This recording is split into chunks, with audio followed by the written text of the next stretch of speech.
ለደህንነት ዋስትና ከመስጠት አይነት አኳያ በጽሁፍ አኳያ የትኛው የተሻለ ይናገራል ከመጽሐፍ ቅዱስና ከገድላት ብላችሁ ካላችሁ እንዴ እውነት ቢሆን እኮ የገድላት ድርሳናቱ ብራዘር አንተ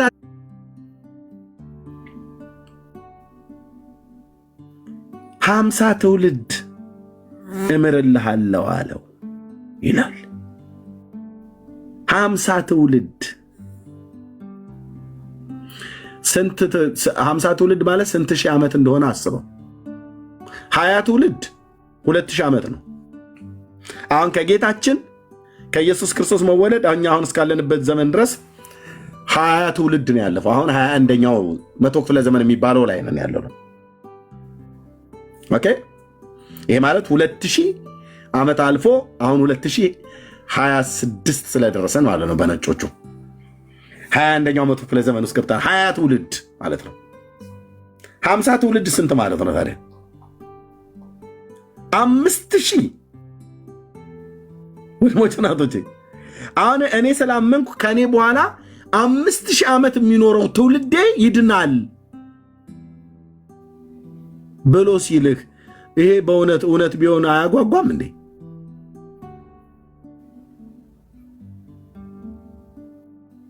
ይህንን ኮተት ግን እኛ ፊት ይዘው መጥተው ቆመው ሊያወሩ አይችሉም። ኮተት እኮ ነው ያልኩህ። የእግዚአብሔር ልጅ ኢየሱስ ክርስቶስን ሳታምን አንተ ሄደህ የአንድ የፍጡር መቃብር ላይ ስለተንከባለልክ 50 ትውልድ 90 ትውልድ ይማርልሃል ብሎ ሲልህ እየቋመጥክ ሄደህ የዘላለም ድህነትን አይደለም ለ50 ትውልድ አይደለም ለአንተው ራሱ እንኳን አታገኝም። በስሙ ንስሐና የኃጢአት ይቅርታ ከኢየሩሳሌም ጀምሮ በአሕዛብ ሁሉ እንዲሰበክ በቅዱሳን ነቢያት የተተነበየ በቅዱሳት ሐዋርያት የተሰበከው የእግዚአብሔር ልጅ ኢየሱስ ክርስቶስ ኢቭን በቅዱሳን ሁሉ መላእክት ኢየሱስ ክርስቶስ እሱን በማመንና በመቀበል ከዘላለም ፍርድ ዳኑ፣ ከዘላለም ጥፋት ዳን።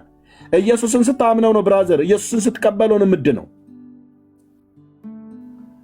አንተ ተቀበለው ሚስት ባትቀበለው ሚስትህ መቀመቅ ነው የምትገባው ሲኦል ማለት ነው። እኛ ተቀበለን እናቶቻችን አባቶቻችን ባይቀበሉ ብራዘር እንዲህ አይነት የሂሳብ ስሌት እግዚአብሔር የለውም። የኤርሚያስ እናትና አባት ናቸው ጨክኛ አልጨክንባቸውም ብሎ አይልም። እግዚአብሔር ልጁን ጨክኖ በመስቀል ላይ እንዲሞት አድርጎታል። ለምን? በእርሱ የሚያምን ሁሉ የዘላለም ሕይወት እንዲኖረው። እግዚአብሔር ልጁን ነው የሰጠ። ልጁን ከመስጠት የበለጠ ምን እንዲሰጥ ፈለግ? ልጁ የእግዚአብሔር ልጅ መጥቶ ደግሞ ውድ ሕይወቱን ነው የሰጠ፣ ነፍሱን ማለት ነው። ነፍሱን ከመስጠት ከዚህ የሚበልጥ ፍቅር ለማንም የለውም ይላል። እውነት ነው። ይህንን ፍቅር ረግጠህ ተክለ ሃይማኖት በክንፉ እንትና በእግሯ ታስገባኛለች የሚል የለም። አታገኙትም ወንድሞች ናቶች። ስለዚህ ነገረ ድነታችሁ ከመጽሐፍ ቅዱስም በመጽሐፍ ቅዱስም ሲመዘን ውድቅ ናችሁ። የኦርቶዶክስ ነገረ ድነት በመጽሐፍ ቅዱስ እንኳን ብቻ ፊት ለፊታችን ቆሞ አያወሩም። አንዲት እርምጃ አይራመዱ። ድነናል፣ እንድናለን፣ እየዳንን ነው ብለው የሚሉትን ፉከራ እሸቱ ጋር ያንተ ነገረ ድነት የጀመርከው ብለህ ስትለው ፐርሰናል አታድርገው ነው ያሉት። ነገረ ድነታቸው የቱ ጋር ነው የጀመረው? እንደ መጽሐፍ ቅዱስ ገድላ ድርሳናት ሲንቶ እስኪ እንደ መጽሐፍ ቅዱስ የኦርቶዶክስ ነገረ ድነት ነው የጀመረው። ይናገራሉ አሁን በተናጠል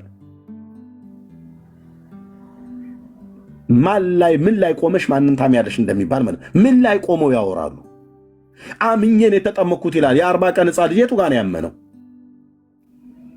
የእናትህን ስም እንኳን አታውቀውም። እንኳን አይደለም የሥላሴን የተጠመክበትን የአብ የወልድ መንፈስ ቅዱስን ስም ልታውቀው ቀርቶ አምላክ ሰውን ልታውቀው ቀርቶ ኢየሱስ ክርስቶስን ልታውቀው ቀርቶ አይደለም እናት ወይዘሮ አበራሽ እንኳን መሆኑን እኮ አታውቅም ብራዘር፣ አታውቅም። ከእናት ማህፀን አውጥተው ውሃ ላይ ስላፈሰሱ ክር አንገት ላይ አስረውልህ በቃ ክርስቲያን ነኝ በላሉ። በቃ እንዲህ ነው ያደግነው። እና ኢኒሻል ሳልቬሽን ብሎ የሚሉት የመጀመሪያው ድነት የቱ ጋር ነው የጀመረው? የኦርቶዶክስ የትም አልጀመረም። እንደ መጽሐፍ ቅዱስ እናወራለን ወገኖች። ታብና ኮፒ ሊንክ ሼር አድርጉት። ከፈለጉ ገድሉን ድርሳናቱን ለዛሬ እንተውላቸዋለን። ነገረ ድነት በኦርቶዶክስ በመጽሐፍ ቅዱስ ብቻ አወራለሁ ብሎ የሚል ሰው ካለ ይምጣ። ፐርሰናል አታድርጉት እንዳትሉን። ፐርሰናል አንተ ነው የምጠይቅህ፣ አንቺ ነው የምጠይቅሽ። ኦርቶዶክስ እህቴ ከገባሽ አንቺ ነው የምጠይቅሽ። አንቺ ድነሻል ወይ? ኳስ በመሬት ማለት ነው። አንተ ድናል በምትነግረኝ በምታወራኝ በተጠማመቅከው ነገር ድናል። በተቀባው ሜሮን፣ በተጠመቅከው ጥምቀት፣ በቆረብከው ቁርባን፣ በምትፈታው ፍትሐት በመልካም ስራ ድነሃል ወይ? እርግጠኛ ነህ ወይ? የዘላለም ድነት ዋስትና አለ ወይ? አሁን ለመጽሐፍ ቅዱስ እናወራለን። ወንድምነት መቀጠል ትችላለህ። ቴንክ ዩ። እንግዶች ገብተዋል፣ ተቀበል። እሺ ወንድምነት ጸጋ ይብዛልህ። እሺ 100 ሰዎች እንፈልጋለን። አሁን አብረን የምናገለግል ሰዎች 100 ሰዎች ማለት ነው። በቃ ቢያንስ ታፕታቡን በደንብ ከፍ የሚያደርግ ሼሩንም እንደዚሁ። ስለዚህ 100 ሰዎች መካከል እኔ አንዱ ነኝ የሚል ሰው አብሮን ያገለግላል ማለት ነውና 100 የሆናችሁ ሰዎች ካሉት ውስጥ አሁን ሌላው እንኳን አማኝ ባይሆን ብለን ብናስብ 100 ግን አማኝ የሆነ ሰው ካለ አብሮን እንዲያገለግል በጌታ ፍቅር እንጠራለን ማለት ነው። 2.1 ነው እኔ ጋር የሚታየኝ፣ ስንት እንደሆነ አላውቅም። እናንተ ጋራ ቁጥሩ ሊለይ ይችላል። ግን ሁላችንም አንዴ ሼሩን ቢያንስ 20,000 እናስገባው። ለታማኝነት አትሊስት የክርስትና እምነት በጣም ቫሊድ ነው በብዙ ነገር ማለት ነው። በጣም ብራዘር በጣም ቫሊድ ነው ክርስትና። 1500 ዓመታቶች ውስጥ ረጅም ርቀት ውስጥ በተለያዩ ጸሐፊያን ከ40 በሚበልጡ ጸሐፊያን ወጥ የሆነ ሐሳብ የተቀበለ ሰው ነው። ድንገት አንድ ሰው ተነስቶ ተገለጠልኝ የመኑኝ አላለም። ብራዘር ባይ ዘ ዌይ በጣም የሚያስቀን እችልና ገና ወደ ሐሳቦች እንመለስ። እስልምናን ከመሐመድ ውጪ ማንም ሰው ኮንፊርም ያደረገው ሰው የለም። መሐመድ ተገለጠልኝ ካለው ከራሱ ከአላህ ውጪ ማለት አላህ ብሎ ራሱ የገለጠው አምላክ ውጪ ለማንም ነቢያት ተገልጦ አያውቅም። ኦኬ ድንገት ነው መሐመድ ተነስቶ በቃ ተገለጠልኝ ያለው ማለት ነው። እና አንድ ሰው ድንገት ተነስቶ ተገለጠልኝ ያለን ቤተ እምነት ልንከተልበት የምንችልበት ምንም ምክንያት የለም ብራዘር፣ ምንም ምክንያት የለምና አይዞ ማለት ግን እንፈልጋለን። እሺ እንቀጥል። አሁን ሐሳባችን ብዙ መበተር የለብንም።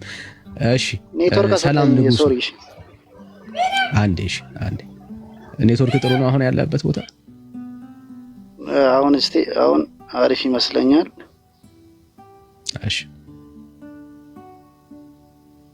እሺ ዌልካም ብራዘር። እሺ ሰው በየትኛው ነው ማውራት የምትፈልገው? ወደ ሐሳቡ እንግባ። ደስ ባለ። ያው ርዕሱን የመረጥከው አንተ አይደል?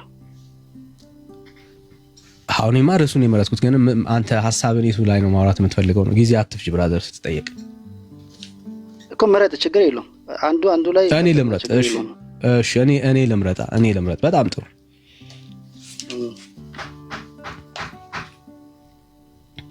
የቤተ ክርስቲያን ነገረ ድነት ያልተጠመቀ ሰው ይድናል? በኦርቶዶክስ ያልተጠመቀ አይድንም። ያልተጠመቀ ሰው አይድንም ይለናል። እርግጠኛ ነህ? ያው ከወንጌሉ አንፃር ያመነ የተጠመቀ ይድናል ስለምን አይሰማም? እርግጠኛ ነው ወይ ብራ? ድምጽ እኔ ጋር ጥፍት ይላል በመሃል። አይሰማም? አሁንስ? እሺ አሁን ጥሩ። ኦኬ እሺ ያልተጠመቀ አይድንም ወይ? እሺ እንደሚድን ላሳያ ነኝ። አሕዛብ ያልተጠመቀ ሰው እንደሚድን ላሳይ።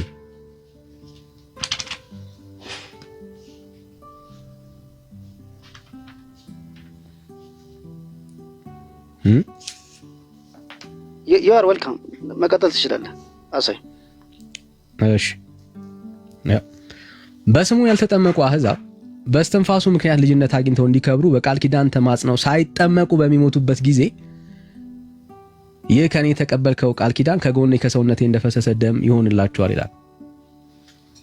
ያዝልኝ ዘላ ሳይጠመቅ በሚሞቱበት ጊዜ ጥምቀትን ለምን አመጣ? እዛ ጋር እስቲ ተርጉምልኝ። ምን ተረጉምልኛለሁ? ስላልተጠመቀ ሰው ነው ያወራል። አዎ እኮ ሳይጠመቅ ይሆንለታል እኮ ነው ያለው። ሳይጠመቅ ነው ያለው በራችን ላይ። አዎ እኮ ሳይጠመቅ፣ እኔም ሳይጠመቅ እኮ ብዬ ነው ማስረጃ እያቀረብኩልህ ያለሁት። ስላልተጠመቀ ሰው ነው ማስረጃ እያቀረብኩልህ ብራት። ኦኬ አይ ነው ግን እዛ ላይ ያመጣው ማለት ነው። ጥምቀትን ሲያመጣ ለምን አመጣ? ሰው በዚህ ሳይጠመቅ ይድናል እያለ ነው። በደም አንብቦ እስቲ ያውኑ ሪሱ እኮ ያው ጥምቀት አንዳንዴ በናችን ላይ ዳኒ አንዳንዴ ማለት ነው። አልገባህም? ደግሜ ላንብብልህ። አንብብ። እሺ አልገባም። ይሄው በደምብ ስማ። በስሙ ያልተጠመቁ አህዛብ በማን በስሙ ያልተጠመቁ አህዛብ። በቃ ስለዚህ ስላልተጠመቁ አህዛቦች ነው እያወራን ያለ ነው ማለት ነው። በስሙ ያልተጠመቁ አህዛብ። እሺ ቀጥል። አህዛብ በስሙ ያልተጠመቁ አህዛቦች ማለት ነው። እሺ ቀጥል። በስትንፋሱ ምክንያት ልጅነት አግኝተው እንዲከብሩ በቃል ኪዳን ተማጽነው ሳይጠመቁ በሚሞቱበት ጊዜ ከኔ የተቀበልከው ቃል ኪዳን ከጎኔና በሰውነቴ እንደፈሰሰ ደም ይሆንላችኋል ብሎ ለዓለም መድኃኒት አድርጎ በገባለት ቃል ኪዳን ይላል። ሰዎች ሳይጠመቁ አህዛብ ሆነው በሚሞቱበት ጊዜ የዘራ ብሩክ እስትንፋስ አለላቸው እያለ ነው ያለው። እሱ ጋር ላስረዳ። እሱ ጋር ትክክል ነው ቃሉ ምለው ማለት ነው። ነገር ግን የዘራ ሰዎች ሳይጠመቁ በዘራ ብሩክ እስትንፋስ ልጅነት ያገኛሉ እያልከኝ ነው ያለው። አጋጣሚዎች አሉ። ለምሳሌ እኔ ለጥምቀት ፈልጌ ለመጠመቅ እየፈለኩኝ መጠመቅ አጋጣሚዎች ከሌሉኝ ለእኔ ደግሞ እንደ ጥምቀት አድርጎ እግዚአብሔር ይቀበልኛል። አዳኝነቱ ኢየሱስ ስለሆነ ማለት ነው። ይሄ ነው መጽሐፍ ቅዱስ ለመናገር የፈለገው። እሱን እኔ ለምሳሌ አሁን በዚህ ሰዓት ላይ ለምሳሌ አረብ ቢሆንና ማለት ነው አረብ ሀገር ቢሆን ወይም አህዛቦቹ በበዙበት ሀገር ሆኜ በክርስቶስ ኢየሱስ ስም አምኜ ለመጠመቅ ግን አጋጣሚዎችን ላገኝ አልቻልኩም። በዚህ አጋጣሚ እኔ ጥምቀት ሲፈልግ ግን ሞት እኔን ነጠቀኝ ወይም ሞትኩ ማለት ነው። እዛ እግዚአብሔር ደግሞ የኔን ፍላጎትን ስለሚያውቅ እንደ ጥምቀት አድርጎ ይቀበልልኛል ማለት ነው። ይሄ ነው መጽሐፉ ለማለት የፈለገው። ስለዚህ ሰዎች ሳይጠመቁም ቢሆን እግዚአብሔር ይቀበላቸዋል እያልከኝ ነው ያለው። እግዚአብሔር መሐሪ ነው፣ ምሕረቱ የበዛ አምላክ ነው። ግን ስርዓቱን ጥምቀት ጥሩ። ስለዚህ ጥምቀት ለድህነት አይደለም ማለት ነው። ምክንያቱም ነሰሰሪ አይደለም ማለት ነው። ነሰሰሪ ያለበት ደግሞ ቦታም አለ እኮ። አሁን እያወራን ያለ ነው ስለዚህ ነው እኮ። አሁን ይሄን ደግሞ እሱን ይደነው ነው። አሁን ይሄኛው ነሰሰሪ አይደለም ብለህ ታምናለህ ማለት ነው። ፕሪንሲፕል እና ኤክሰፕሽን ታውቃለህ? ፕሪንሲፕል የሚባልና ኤክሰፕሽን የሚባል ነገር አለ ታውቃለህ? ጥምቀት ኤክሰፕሽን ጉዳይ ነው አይደል? ፕሪንሲፕሉ ጥምቀት አለ። ጥምቀት ያድናል መጠመቅ ማለት የሆነ ነገር ኤክሴፕሽን ውስጥ ከገባ ያ ነገር ነሰሪ አይደለም ያልከኝ ያለው። እንደዛ ማለት አይደለም። በናችን ላይ መንፈሳዊ ድህነትን አንተ በአእምሮ በራስ ጭንቅላት መወሰን አትችልም። በፍጹም አትችልም ማለት ነው። ያንተ አርጊውመንት ያልተጠመቀም ሰው ቢሆን ይድናል እያልከኝ ያለው።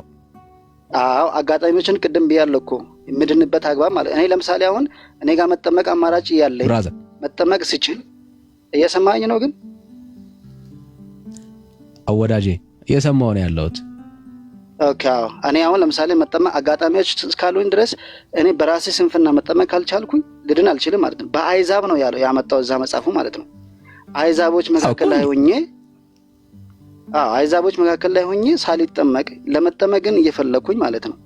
ሳልጠመቅ ተቸግሬ እንደዚህ በቃ ወይም እዛው የሚጠምቅበት አጋጣሚ ከሌለ እግዚአብሔር ያንን ፍላጎቴን እንደ ጥምቀት አድርጎ ይቀበልልኛል ነው እዛ ጋር እያለ ያለው ማለት ነው።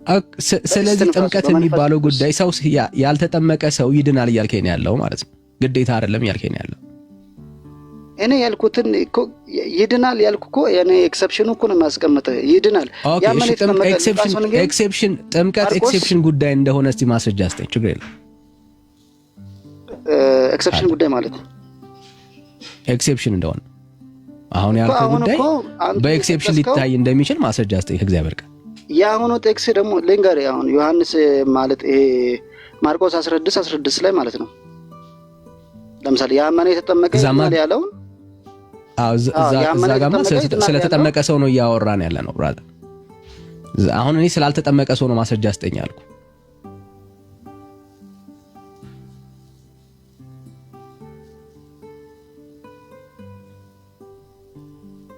እኔ ጋር ነው ድምፁ የሚቆራረጠው የዚህ ልጅ ወይስ እናንተ ጋር ነው?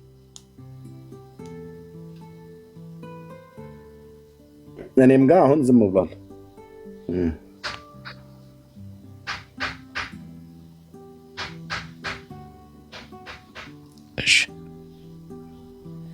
እሺ ሌላ ኦርቶዶክሳዊ ካለ አንድ ቁጥር ይጻፍልን።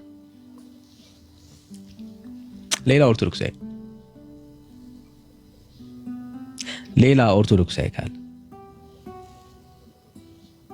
እሺ ሌላ ኦርቶዶክሳዊ ካለ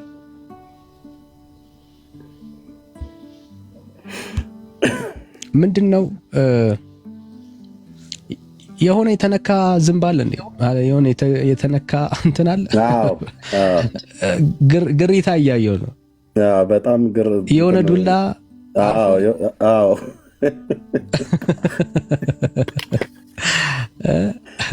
ከሁለቱም ቤት ነው ጫጫታ የተፈጠረው። በሰላም ነው እንትና ያለውን ትዝ ይልሃል አይደል? መልአኩ ቅዱስ ገብርኤል ለዳንኤል መጥቶ ያለው ማለት ነው። በጸሎት መጀመሪያ ቀን ትእዛዝ ከሰማያት ወጥቷል አለውና እኔም ይህን እንድሰብክ ስመጣ የፋርስ አለቃ 21 ቀን በአየር ላይ ተቋቋመኝና ከዋነኞቹ አለቆች አንዱ ሚካኤል ሊረዳ ይመጣ ይላል። እኔም በዛ ተውኩትና በዚህ መጥቻለሁ። አሁን እኔ ከሄድኩ በኋላ የግሪክ አለቃ ይመጣል ብሎ ያለው ቃል አለ እና አሁን የፋርስና የግሪክ አለቆች ናቸው አሁን እዚህ ኮሜንት ላይ የሚሉ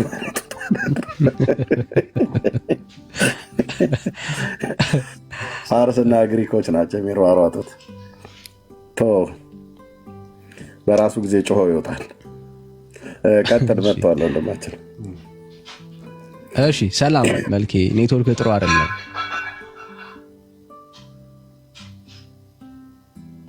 መልኬ ሌላ ኦርቶዶክሳዊ ካለሽ ሌላ ኔትወርኩ የሚሰራ በስርዓት ላይ ማውራት የሚችል እስከዛ ወንድሞች ሰላም ልትሉን ትችላላችሁ። ጸጋና ሰላም ይብዛላችሁ። ሌላ ኦርቶዶክሳዊ ካለ ግን እንቀበላለን። ቤተክርስቲያናችሁ ውስጥ በነገረ ድነት ላይ ማውራት ይችላል የሚል ኦርቶዶክሳዊ ካለ ማለት ነው። ኦርቶዶክሳዊ ሌላ ኦርቶዶክሳዊ ካለ ሌላ ኦርቶዶክሳዊ ካለ ሌላ ኦርቶዶክሳዊ ካለ እሺ ሌላ ኦርቶዶክሳዊ ካለ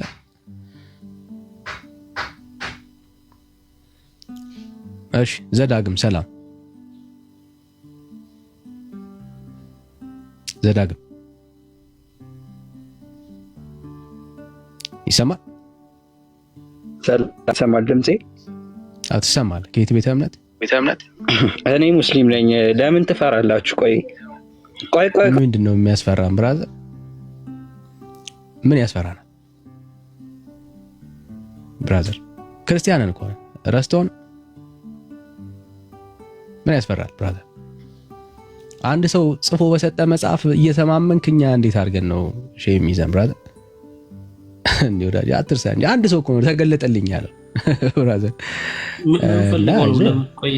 እንስማቸው እስኪ ምን ፈልገው ነው እንስማቸው። የተወሰኑ ኡስታዞችማ ጀለቢያቸው ተቀዷል።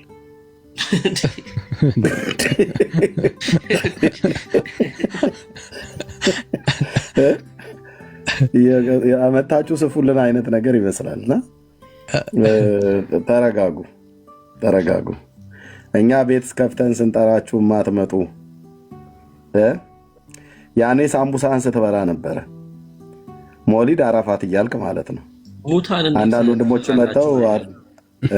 ወንድሞቹ መጥተው አረፋ እየደፈቁ ነበር። እሱ ግን አረፋ እያለ ሳምቡሳ ሲበላ ነበር። ይሄ ምድረ ጎረምሳ ማለት ነው። አሁን ሌላ ለሌሎቹ ቤት ሲጠራ ጌታ ምስክሬ እኔ ከወር በላይ ማለት ነው ቤት ከፍቼ አንድ ሰው ይመጣ የለም። አንድ አሁን ባለ ሳምቡሳው ከቻለለ ማለት ነው ባልታጠበ ፊቱ መቶ እርስ በርሳችሁ ተነጋገሩ። አንድ ቀልድ አለ እዚህ ቲክቶክ ላይ ፖሊስ ሰላም ከእናንተ ጋር የሆነ ኤርሚ ቤካ ብሩክ ሶዲ ዳኒ እስኪ አስገቡት። የማን ነው የሚባለውን ምንም የማያውቁ ልጆችን ኮሆስት እየሳበ እንትን የሚል ልጅ ነውና እስኪ አስገቡትና 5 ደቂቃ እንስተው ምን ማለት እንደሚፈልግ። ኤርሚ ፈልገው ነው እኮ የውይይት ጥሪ ያለን እያሉ ነውና ኤርሚ መቼ ነው ከነሱ ጋር ፕሮግራም? አሁን መሲ አሁን የምንጠይቀውን ጥያቄ ከመለሰ ኤርሚ ውይይቱን ይቀበለዋል። አሁን እኛ እኔ የምጠይቀው አንድ ጥያቄ ነው የምጠይቀው። ይሄን ከመለሰ ኤርሚ አይደለም ማንም እዚህ ውስጥ ውይይቱን ይቀበለዋል። እና አስገባው ይግባ። ቆይ ሰው አልመጣላቸው ተቸገሩ ትንሽ አቴንሽን መሳፍ ረመዳን ስለገባ ጾም መያዣ ፈልገው ነው ውይይት ዳንዬ። ለዛ ነው ረመዳን ደርሷል። ኦኬ አቴንሽን ፍለጋ ፈለጉ። ማለት ነው። ያ አልታይ ያለ ሰው አልመጣ አለ። ብራዘር አይዞህ ወዳጅ።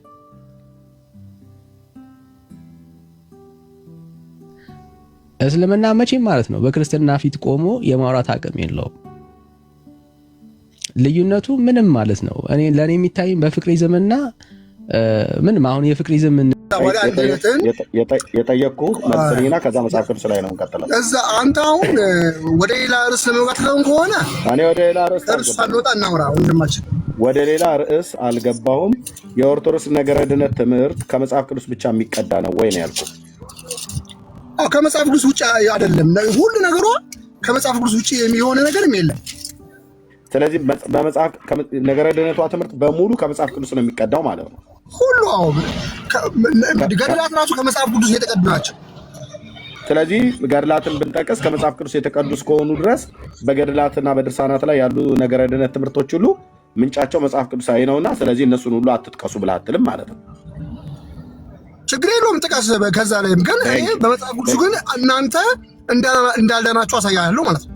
ችግር የለም። የእኛን ታሳየናለህ፣ መጀመሪያ አንተን ታሳየንና ማለት ነው። ስለዚህ በመጽሐፍ ቅዱስ ላይ መጀመሪያ ብንናገር ምን ይመስላል? ገድላት ድርሳናቱም እኮ ምንጫቸው ከመጽሐፍ ቅዱስ ስለሆነ ያው አብሮ መጽሐፍን መጽሐፉን አታምንም አንተ? መጽሐፍ ቅዱስን አታምንም? ይሄን መጽሐፍ ቅዱስን አታምነው? ወንድም አለ ኦኬ። መጽሐፍ ቅዱስን እኮ ማምን ከአንተ በላይ ማምን ካመንክ መጽሐፍ ቅዱስን ካመንክ እኩል አታውራ። መጽሐፍ ቅዱስ ላይ ብናወራ እኩል አታውራ። እንትን አይ ቲንክ መኪናን ወይ መስታወቱን ዝጋው፣ ጫጫታ ስላለ ወይ መስታወቱን ዝጋው። እሺ ቆይ ዝጋው። ወይ የሆነ ነገር እያደረክ ነው ከውጭ ያለው ድምፅ ወይ የተሰማ ከሆነ ማለት ነው። እሺ ወደ መጽሐፍ ቅዱስ እንግባ። በመጽሐፍ ቅዱስ ነገረ ድነት የኦርቶዶክስ ተዋሕዶ ቤተክርስቲያን ነገረ ድነት ከመጽሐፍ ቅዱስ እንዴት ነው የሚቀዳው? እንዴት ነው ትምህርቱ? አንተ በክርስቶስ ኢየሱስ በማመን ድነሃል?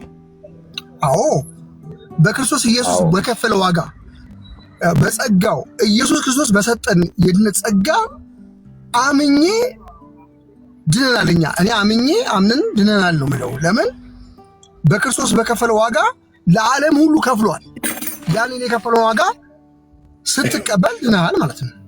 ከዛ በኋላ ግን ድነትን ደግሞ ትፈጽማለህ ማለት ነው።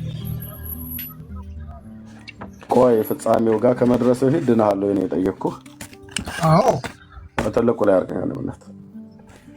የቃል እምነት ክህደቱን ልቀበል እንደ ሳጅን ያደርገኛል አንዳንዴና የኔንም ጥያቄ ደግሞ ትቀበላለሽ ወንድማችን። ግድ የለም ብራዘርዬ፣ ግድ የለም የመጣው ጴንጤ ቤት ነው። እሺ ነገረ ድህነት በኦርቶዶክስ ስለዚህ በመጽሐፍ ቅዱስ ነው ብለኛል። ቴንኪው። እሺ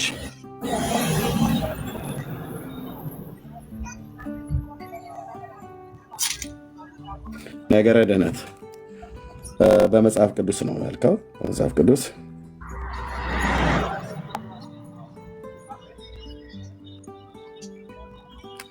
ኦኬ። አንተ አምነህ ድነሃል ወይ ብዬ ስለ አዎ ብለኛል አይደል? አዎ አምነህ ድነሃል። ድኛለሁ፣ እየዳንኩ ነው። አይ የጠየኩህን መልስ። ድኛለሁ፣ እየዳንኩ ነው። እኔ የጠየኩህን መልስልኝ። ያልጠየኩህን አትመልስልኝ። ድኛለሁ፣ እየዳንኩ ነው። ነገርኩህ። ድኛለሁ፣ እየዳንኩ። እሺ ይዝልሃለሁ። ኦኬ አንተ አምነህ ድነሃል ብዬ ስለ ድኛለሁ አልከኝ አይደል? ድኛለሁ ብለህ ስትል የኃላፊ ጊዜ ነው ወይስ የመጻኢ ጊዜ ነው ወይስ የአሁን ጊዜ ነው? በዛ በወቅቱ በነበረው ጊዜ ኢየሱስ ከፍሎልኛል፣ ለዓለም ሁሉ ከፍሏል። መጻኢ ጊዜ ወይስ የአሁን ጊዜ ወይስ የኃላፊ ጊዜ ነው ድኛለሁ ብለህ ስትል? መጀመሪያ ነው የዳንኩት። ከዛ በኋላ ድነቴን ደግሞ ያንን በክርስቶስ ኢየሱስ አክሊሉ ወንድ ከሆናችሁ ሴት ከሆናችሁ አስገቡኝ እያልክ ነበር። አውራኝ እኮ እያልኩ ነው። የጠየኩህን መልስልኝ። ተግባቦት ወቅ የጠየኩህን መልስልኝ። የጠየኩህ ይሄ ድኛለሁ ብለህ ያልከኝ ነገር የኃላፊ ጊዜ ነው ወይስ የመጻኢ ጊዜ ነው ወይስ የአሁን ጊዜ ነው? ድነናል። አዎ የኃላፊ ጊዜ እሱ አልፏል። በመድኃኒዓለም ክርስቶስ የኃላፊ ጊዜ ነው ወይስ የአሁን ጊዜ ነው ወይስ የመጻኢ ጊዜ ነው? የኃላፊ ጊዜ ያለፈ መጀመሪያ ባመንኩ ጊዜ የተቀበልኩት ነው። የኃላፊ ጊዜ በጠመኩ ሰዓት ማለት ነው። አረ በቃ አረጋጋው ብራዘር፣ የኃላፊ ጊዜ ነው። አለቀ። አሁን መብረቃዊ ጥቃት ሲወርድብህ ትሰማዋለህ። እሺ እየዳንክ ነው አይደል? አዎ። እሺ እየዳንሁ ነው ብለኛል። እየዳንሁ ነው ብለህ ስትል ያሁን ጊዜ ነው አይደል? አዎ። ለምን መጽሐፍ ምን ይላል? የራሳችሁን መዳን በፍርሃትና በመንቀጥቀጥ ፈጽሙ ስለሚል መጽሐፍ ቅዱስ። ሙሉሽን አልሰማሽ ገበያ ባልወጣሽ ይላል። እሺ እየዳንሁ ነው ብሎ የሚል ያሁን ጊዜ ነው። ትድናለህ አይደል ወንድም አለ እየጠየቅኩም ብቻ የራሳችሁን መዳን በስራ ተግባቦት ታውቃለህ ብራዘር፣ ተግባቦት ታውቃለህ። ልትጠይቅ ነው አይደል የገባው? ወንድ ከሆናችሁ ብለሃል። አሁን አንተ ኦርቶዶክሳዊ እምነት ተከታይ ነህ፣ የዳንክ ነህ፣ በክርስቶስ ኢየሱስ ድኛለሁ ብለሃል፣ በመጽሐፍ ቅዱስ ብለሃል። አሁን ዝም ብለህ ቃልህን ብቻ ነው መስጠት ያለብህ። በኋላ ደግሞ እኔ እንደዚሁ ትጠይቀኛለህ፣ እኔ ደግሞ ቃሌን እንድሰጥ፣ አንተ ደግሞ እንደዚሁ በጥያቄ የጥያቄ ናዳ ታወርዳለህ። አሁን ተጠይቅ። አሁን እየተመረመርክ ነው። ምላስህን እስኪ አውጣ ብዬ ስልህ መንጋጋ ስር የተለጠፈ ነገር ካለ በቃሉ ብርሃን ሳይ አንዳንድ ዶክተር እየመረመርኩ ነው። አንተ እውቀትን ብቻ ማዝነብ ነው ያለብህ። ለምጠይቅህ የተግባቦት ሕግን ጠብቀህ ለምጠይቅህ ጥያቄ መልስ ነው መስጠት ብቻ ያለብህ ብራዘር። አለቀ። ታንክ ዩ። ያ የዳኑ ነው ብለህ ተደናለህ። መንጋጋ ለምቦጭ ምላስህ ምናምን ብትል አልሰማህም። ጥያቄ ለምቦጭህን ብዬ እንደዚህ አወርድሃለሁ። ታዲያ ምን ያለፋልፈኛል ከአንተ ጋር? ታዲያ ግን ስርዓት ጠብቀህ ለምቦጭህን ብዬ ወርታች አወረድኩ ማለት ነው። አለቀ እንዴ። በቃ ተጠየቅ ነው፣ ተመርመር ነው አይደል? መጣል ለመመርመር ሬዲ እስከሆንክ ድረስ ነገረ ድነትን እንደ መጽሐፍ ቅዱስ አምኜ ነው የዳንኩት ብለህ ስትል ስጽፍልህ ድኛለሁ እየዳንኩ ነው እድናለሁ ብለህ አልክ። እሱን ስጠይቅህ ሌላ ነገር አታውራ ወንድም። ሲጀምር ሙስሊሞቹ መጥተው ሲፈነጩ ነበረ። ለእነሱ ሲጠይቅ ነው አንተ ወንድ ኮንክ ብለህ ያልከው ማለት ነው። ያው የፋርስ አለቃና የግሪክ አለቃ የሚባል የአየር ላይ ጋኔን እንደማለት ነው። እሺ ቴንኪው። በትንቢተ ዳንኤል ላይ ተጽፎ በተገኘው ማለት ነው። እኔ አሁን ሙስሊሞችን ስንጠራ ማን አህመድ ናግባ ተብሎ ሲባል ከተማ አለው ከየት ነህ? ከኦርቶዶክስ ይላል። ሰይድ አለህ ብለህ ሰይዳን ስትጠብቀው ቁምላቸው ከየት ነህ? ከተዋህዶ። አልተጠራችሁም እኮ። ኦርቶዶክሳውያን ደግሞ ገብረ መስቀል አለህ ብለህ ስትለው አብዱላሂ አለው ይልልሃል። ታዲያ ማን ይበራል? አስገብቼ እንደዚህ እጠይቃለሁ ማለት ነው። እሺ እንኳን ደህና መጣህ ባለ ቢላው ሰውዬ ስም ስለማይተ እሺ ሰላም ብያለሁ ወገናችን። አይ እኔ ወገንህ አይደለሁም። በኢትዮጵያዊነት ከሆነ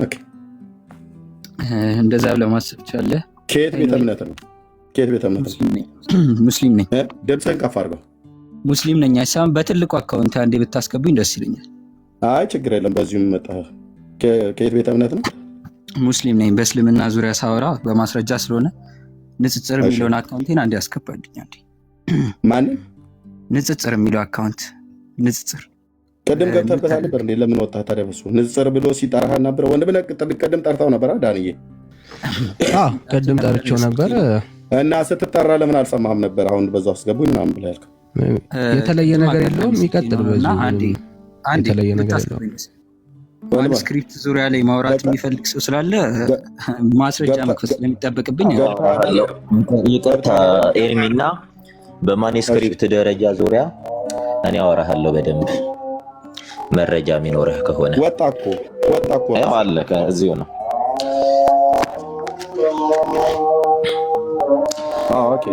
እሺ ንጽጽር ቀለል ያለ ጥያቄ ጠይቄህ እንጀምራለን። አንተም ትጠይቀኛለህ ከዛ ማለት ነው። በሰባተኛ በስምንተኛ በዘጠነኛ ክፍለ ዘመን እና በ10ኛው ክፍለ ዘመን የተጻፈ አንድ የቁርአን ማኑስክሪፕት አለ። በኤቪደንስ ታሳየናለህ? አንድ ለሳምፕል አንድ።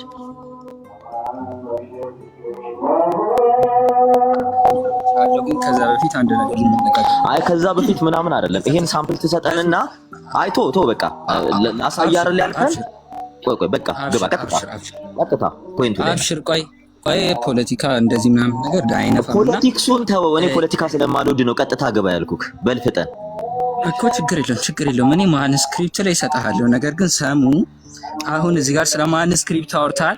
አሁን ካሜራ ትሰጋላችሁ። ሌላ ወሬ አታውራ። ማንስክሪፕት አንድ ማንስክሪፕት ለምን ታለቃቅሳለሽ? ቆይ ብራዘር ፖለቲክሱን አቁምና ቀጥታ አሳየኝ። ካሜራ እንኳን መዝጋት ስታፒት ቢግ ስክሪን ላይ አድርገውና ኤርሚ ቢግ ስክሪን ላይ ተረጋጋ።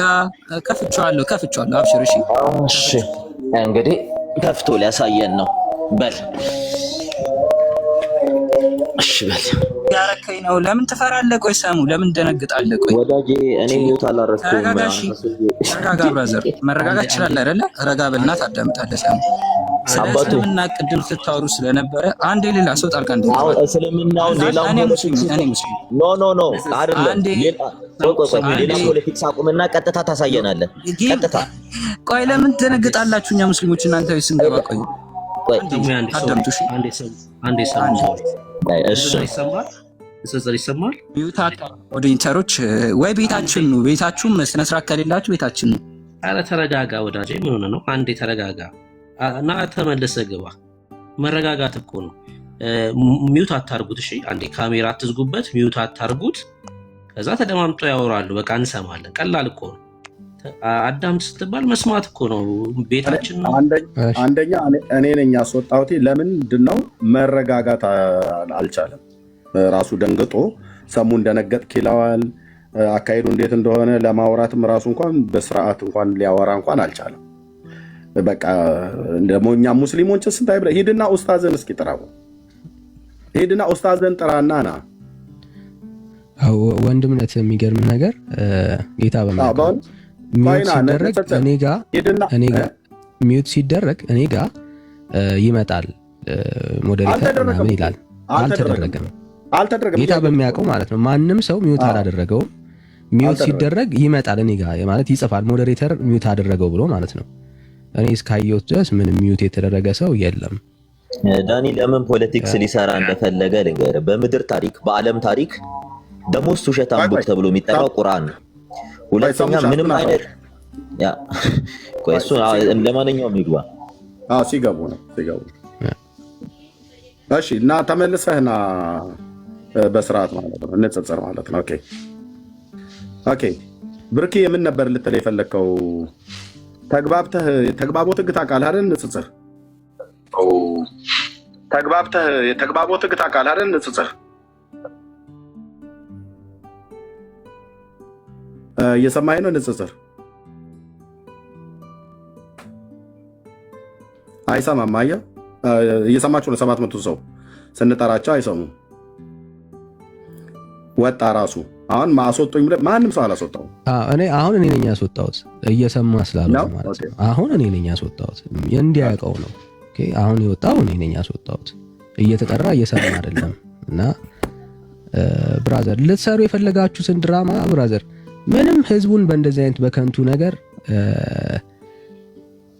አልቀይረውም ወዳጄ። እውነት ካለ እውነት እንዳለው ሰውና እና በስርዓት አውራ።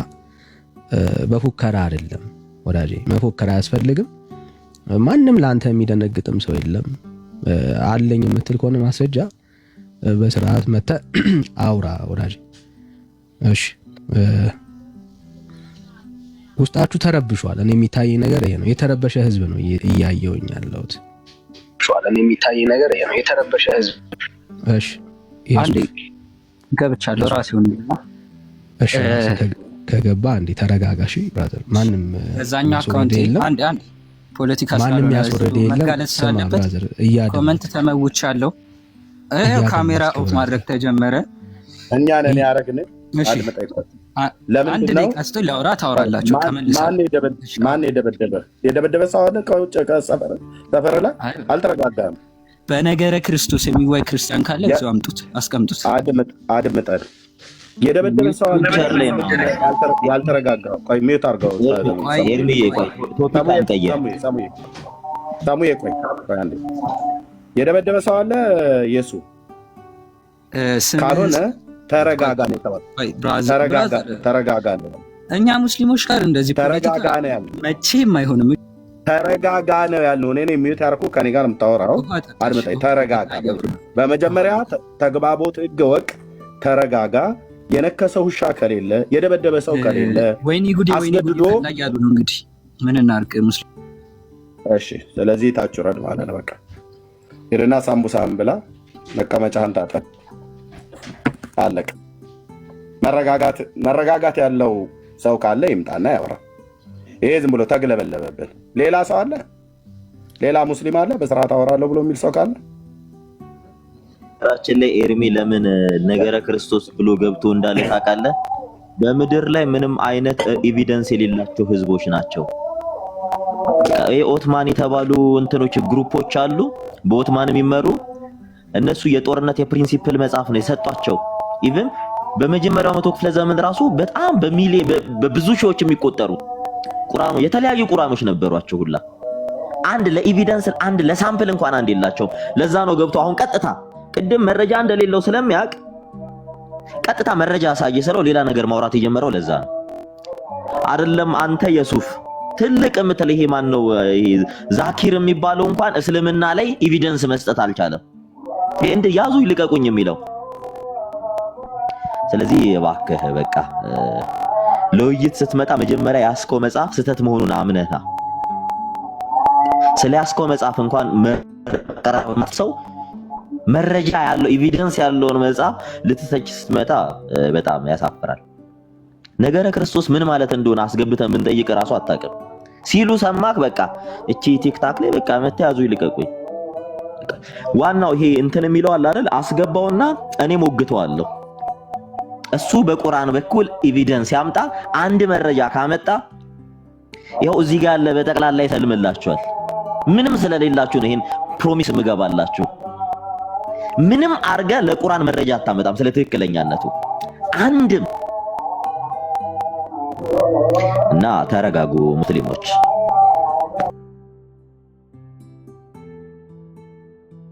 እሺ ቴንክ ዩ ወንድምነት አለህ አለ ወንድምነት።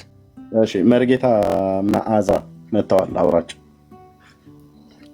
እሺ መርጌታ ሰላም። ተረጋግቶ ሊያወራ የሚችል ሙስሊም ካለ ተረጋግቶ ማለት ነው። እንዲህ ዝም ብሎ ግልብ የማይል ማለት ነው። ተረጋግቶ የተግባቦትን ሕግ ጠብቆ ሊያወራ የሚችል ሙስሊም ካለ ይምጣ። ደግሞ እናንተ ስትፈሩ በእውቀት አሁን እናንተ ስትፈሩ ከዚህ በፊትም ጥሪ አቅርቤላችሁ ደጋግሜ ማለት ነው። አንድ ድርሻ የለም።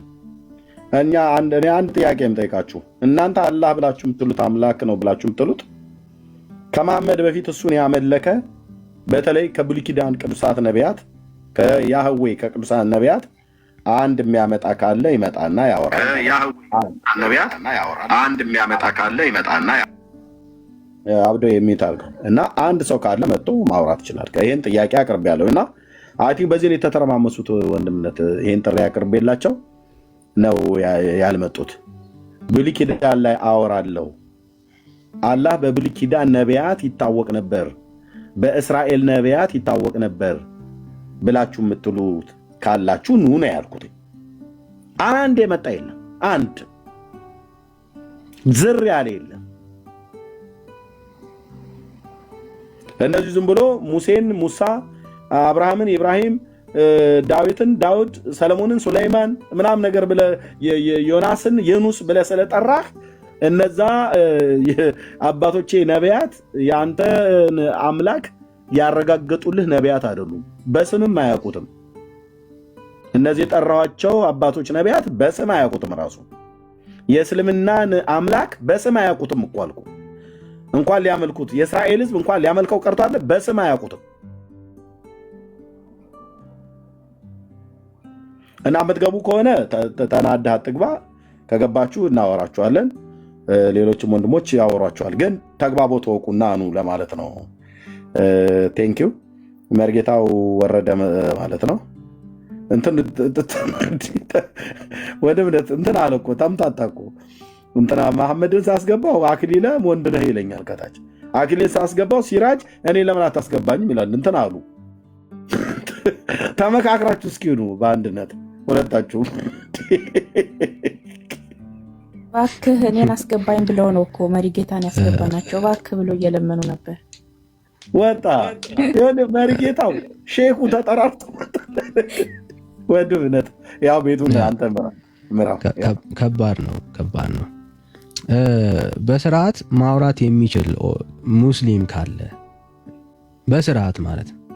እኔ ቤተ እምነቴ እኛው ሳትደበቅ ማለት ነው ራስህን ችለ ቤተ እምነቴ ትክክል ነው፣ ቤተ እምነቴ በጣም ትክክል ነው፣ መሐመድ የነገረን ነገር ሁሉ በጣም ትክክል ነው ብሎ የሚያምን ተረጋግቶ መሞገት የሚችል ብራዘር፣ ተረጋግቶ ማውራት የሚችል ሙስሊም ካለ አንድ ቁጥር ይጻፍልን።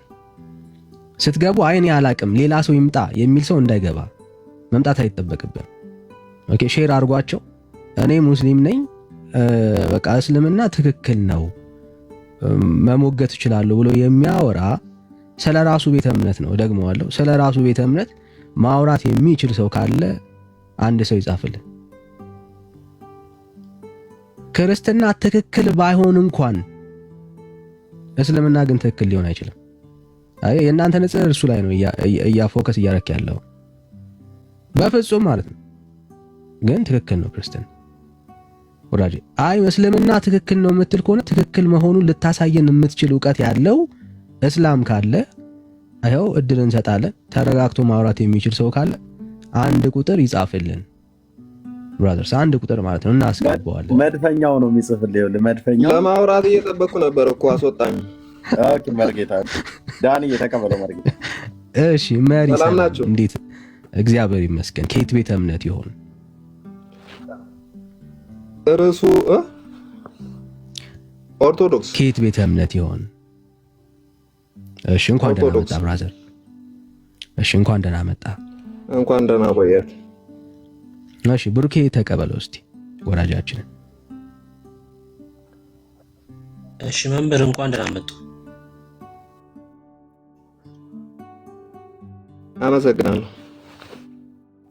ነገረ ድነት በኢትዮጵያ ኦርቶዶክስ ነው ርዕሳችን። የኢትዮጵያ ኦርቶዶክስ የነገረ ድነት ትምህርት በመጽሐፍ ቅዱስ ብቻ የተመሰረተ ነው ወይስ ገድላት፣ ድርሳናት ይጨምራል? ነገረ ድነት ትምህርቱ አንተ ኦርቶዶክስ ነህ? እኔ ክርስቲያን ነኝ፣ ኦርቶዶክስ አይደለሁም። ክርስቲያን ነኝ እኔ። እዚህ ውስጥ ያላችሁት በሙሉ ኦርቶዶክስ ናችሁ? እኛ ክርስቲያን ነን እዚህ ውስጥ ያለ ነው። ክርስቲያን? አዎ። ምን አይነት ክርስቲያን? የክርስቶስ ተከታዮች። የክርስቶስ ተከታይ? አዎ። እኮ ማንኛው ቤተ እምነት ፕሮቴስታንት ወይንስ ሌላ? እኔ ነገርኩ ኦርቶዶክስ ወይ እኮ። እኛ ደግሞ ክርስቲያኖች ነን። እኔ ከኦርቶዶክስ ነገርኩ። አንተ የት ነህ? እኛ ክርስቲያኖች ነን፣ ክርስቶስ ኢየሱስን የምንከተል አልኩት መምህር። ወንጌል አማኞች ነን። ክርስቶስ ኢየሱስ? አዎ ወንጌል አማኞች። ከየት ቤተ እምነት? የወንጌል አማኞች ነን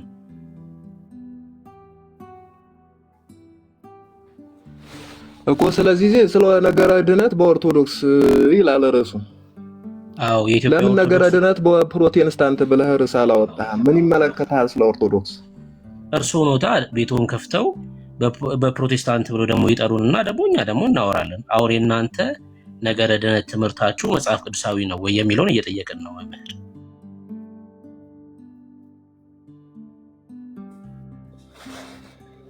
እኮ ያንተ ነገረ ድነት በፕሮቴስታንት ያለው ነገረ ድነት ትክክል መሆኑን ለምን መጀመሪያ አታስተምርም? ከኦርቶዶክስ ምን ይመለከታል ነው እኔ ጥያቄ። ርዕሱ ትክክል አይደለም አንተ ያስከው። እሺ ነው እናንተ የምታመልኩት ኦርቶዶክስ መንቀፍ የሚባል ሌላ ሃይማኖት ነው ያላችሁ? ምን አሉኝ? ኦርቶዶክስን መንቀፍ፣ ፕሮቴስት ማለት በነገሩ መንቀፍ ነው። ስለዚህ ኦርቶዶክስን መንቀፍ የሚል ነው ሃይማኖታችሁ? የኦርቶዶክስን ነገረ ድነት መጠየቅ መንቀፍ አይደለም።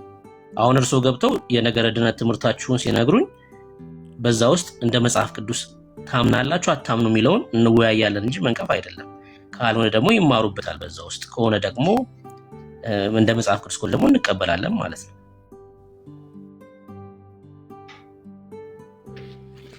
እሺ በጣም ጥሩ። የኢትዮጵያ ኦርቶዶክስ ነገረ ድነት መጽሐፍ ቅዱሳዊ በመጽሐፍ ቅዱስ ላይ የተመሰረተ ብቻ ነው ወይስ ገድላት ድርሳናትን ይጨምራል? በመጽሐፍ ቅዱስ የተመሰረተ።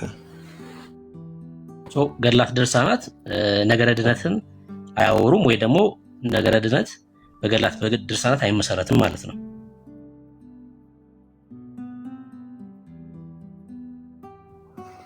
ገድላት ድርሳናት የመጽሐፍ ቅዱስ ልጆች ናቸው። እሺ አይ መጽሐፍ ቅዱስ የወጡ ናቸው። እሱ ሳይሆን ጥያቄ ነገረ ድህነት ከገድላት ከድርሳናት ላይ የተመሰረተ ነው። ለይተን እንድናወራ ስለፈለኩኝ ነው። አይ ነገረ ድህነታችን ከገድላት ከድርሳናት አይደለም ካሉ መጽሐፍ ቅዱስ ላይ ብቻ እንዳወራሁት ነው። አይ ሁለቱም ነው ካሉ ነገረ ድህነት መጽሐፍ ቅዱስ ላይ የተመሰረተ ነው። የኢትዮጵያ ኦርቶዶክስ ተዋህዶ ነገረ ድህነት መጽሐፍ ቅዱስ ላይ ብቻ መጽሐፍ ቅዱስ ላይ የተመሰረተ ነው። ቴዲ ማን ነው ሚውት ያደረገው? መጽሐፍ ቅዱስ ብቻ የምትለው አንተ ነው። መጽሐፍ ቅዱስ ላይ ብቻ ማለት ነው። መጽሐፍ ቅዱስ ብቻ የምትለው አንተ ነህ እኮ። ያ ማለት መጽሐፍ ቅዱስና ገድላትና ድርሳናት ላይ የተመሰረተ ነው ብቻ ካልሆነ ይኸውልህ አሁን ልጠይቀህ የምፈልገው የኢትዮጵያ ኦርቶዶክስ ተዋህዶ ነገረ ድህነት በመጽሐፍ ቅዱስ ትክክል ካልሆነ አስረዳኝ፣ መጽሐፍ ቅዱስ እየጠቀስክ። ያለበለዛ ደግሞ ወደ ገድል ፈጥጣለሁ የምትል ከሆነ ቤትን ዘግታ አጨብጭብ። አይ ችግር የለውም።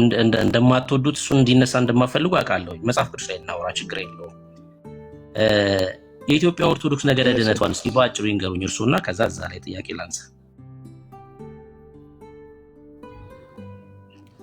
በኢየሱስ ክርስቶስ አምኖ መጠመቅ ተጠምቆ ድህነቱን መፈጸም። ሰው በኢየሱስ ክርስቶስ አምኖ ሲጠመቅ ምን ይሆናል? ኢየሱስ ክርስቶስ ስጋና ደምን መቀበል። እሺ አምኖ ተጠምቆ የኢየሱስ ክርስቶስን ስጋና ደም ሲቀበል ምን ይሆናል?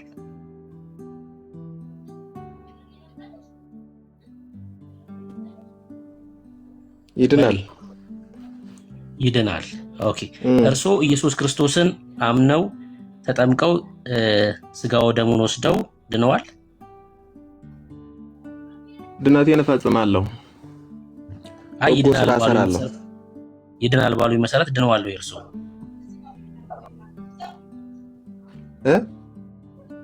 አዎ ሰው ኦኬ ድነዋል። ጻድቅ ኖት ማለት ነው አሁን እርሱ አይደል መርጌታ? ጻድቅ መሆኔን የሚያውቀው እሱ ነው እንዴ? ይድናል እኮ አሉኝ እኮ። ሰው አምኖ ተጠምቆ የጌታ እራትን ሲወስድ ወይ ደግሞ ሲቆርብና ስርዓቱን ሲፈጽም ይድናል ስላሉኝ ድነዋል ወይ ስሎት አዎ አሉኝ። የዳነ ሰው ደግሞ ጻድቅ ነው አይደል? ፕሮሰስ ነው ድነት፣ ፕሮሰስ ነው እኮ። እዚህ ፕሮሰስ ውስጥ ነው ፈጽማለህ ድነትህን። ጻድቅ ሆኖ ነው ፕሮሰስ ውስጥ ያሉት ወይስ ሀጥ ሆኖ ነው ፕሮሰስ ውስጥ ያሉት?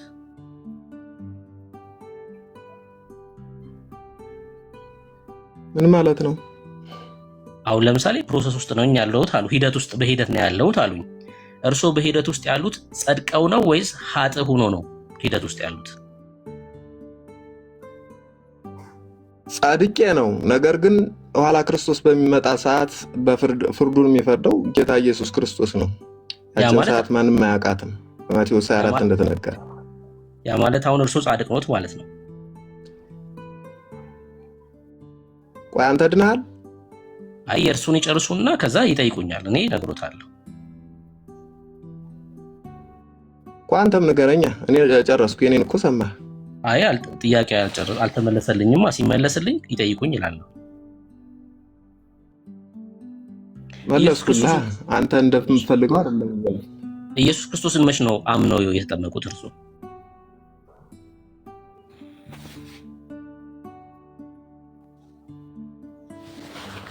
ምን አልከኝ? መቼ ነው ኢየሱስን አምነው የተጠመቁት? በ40 ቀኔ አምነው የተጠመቁት? አዎ። የት እያሉ ነው የተሰበኩት? አሁን ለማመን እንግዲህ ስብከት ያስፈልጋል፣ ሰባኪ ያስፈልጋል። የት ሆኖ ነው ስብከቱን የሰሙት?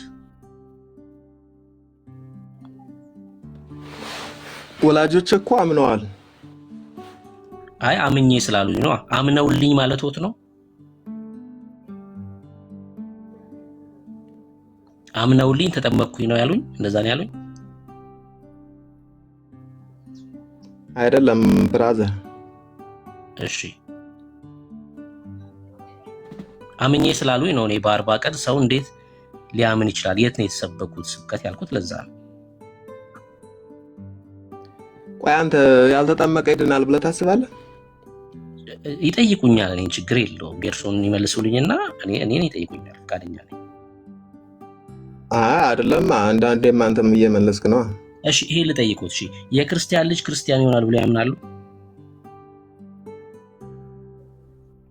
በቤተሰብ እምነት እኔም ጠይቅልም መልስልኝ። ይሄን ይመልሱልኝና መጀመሪያ አንተ እኔም ጠይቅን መልስልኝ። አምነህ ብቻ ትድናለህ አንተ? ይሄን ጥያቄ ከተጠየቁ ከመለሱልኝ በኋላ አልጠይቁትም። አምነህ ብቻ ትድናለህ አንተ? አምነህ ብቻ ድናሃል አንተ? እሺ እኔ አምኜ ብቻ ነው የዳንኩት። አዎ ሰው አምኖ ብቻ ነው ሚድ ነው። አምኖ ብቻ ነው ሚድ ነው። ለሱ ማስረጃ ሰጥቶታለሁ፣ መጽሐፍ ቅዱስ ሰጥቶታለሁ። ግን የኔ ጥያቄ በቤተሰቦቼ ሰጥቶታለሁ። በቤተሰቦቼ አምኖ ብቻ እንዴት እንደሚድን ስጠኛ እኮ እኔ ማስረጃ ሰጥቶታለሁ ብያለሁ። እሺ ብያለሁ። ስጠኝ መጽሐፍ ቅዱስ ማለት ግን ይሄን ጥያቄ ይመልሱ። ስጠኝ ወይ መጀመሪያ ስጠኛ። ያንተ መልስ የለውም እኮ መልስ የለውም እርሱ አይደለም። ያንተ ማስረጃ ስጠኝ። ሰው አምኖ ብቻ ይድናል ብለሃል። አምኖ ብቻ ይድናል። አዎ ሰው ሲያምን ብቻ ነው የሚድነው። ሌላ ምንም ነገር አያስጨምርም ድነት ላይ። መጽሐፍ ቅዱስ ይዘዋል? ጥቅስ እኮ ንገረኛ። መጽሐፍ ቅዱስ ማስረጃ። እሺ ጥቅስ መጽሐፍ ቅዱስ ይዘዋል? እሺ ይዘዋል? ንገረኛ። አንተ ታነበዋለህ። ይዘዋል ወይ መጽሐፍ ቅዱስ እርሱ? አንተ ታነበዋለህ። ጥቅስ ንገረኝና ራስህ ትነግረኛለህ እኮ። እኔማ አነበዋለሁ፣ ችግር የለውም። እርሱ ግን መጽሐፍ ቅዱስ ይዘዋል ወይ ነው ጥያቄ።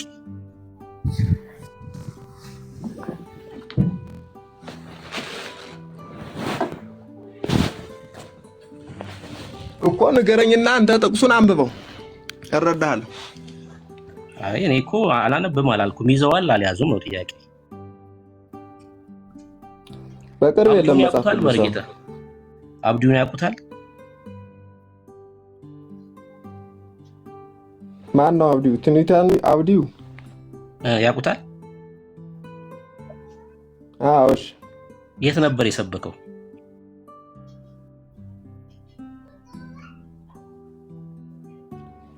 እኔ የምጠይቅህን ነው እኮ መመለስ ያለብህ። አንተ ጥያቄ እየጠየቅህ።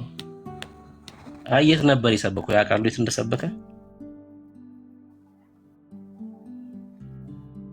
እኔ ያልኩህ እኮ መጽሐፍ ማን ነው እምነት ብቻ በእምነት ብቻ ድናለህ ያልክበትን የመጽሐፍ ቅዱስ ጥቅስ ንገረኝ ነው ያልኩህ። እሺ እኔ ላምብህ፣ ችግር የለውም። እሺ ሮሜ መጽሐፍ ምዕራፍ 10 ከቁጥር 9 ጀምሮ ኢየሱስ ጌታ እንደሆነ በአፍህ ብትመሰክር እግዚአብሔርም ከሙታን እንዳስነሳው በልብህ ብታምን ትድናለህ። ሰው በልቡ አምኖ ይጸድቃልና በአፉም መስክሮ ይድናልና ይላል። መጽሐፍ በእርሱ የሚያምን ሁሉ አያፍርም ይላል። የጌታን ስም የሚጠራ ሁሉ ይድናል ይላል። ኢየሱስ ብቻ የሚላለው አይ ብቻ የሚል ቃል እኮ ሊጻፍለት አያስፈልግም። ሰው ኢየሱስ ክርስቶስን ጌታ እንደሆነ አንተ እኮ አምኖ ብቻ ይድናል አለ።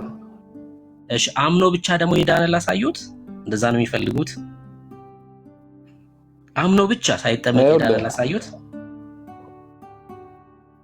አዎ ይኸውልህ፣ ለምሳሌ አንድ ነገር ላሳዩት፣ እንደው በቅንነት ያወሩ እንደዚህ ላሳዩት። ለምሳሌ መጨረሻ ላይ ክርስቶስ በፍርድ ሲመጣ የሚጠየቀው ጥያቄ ምንድን ነው?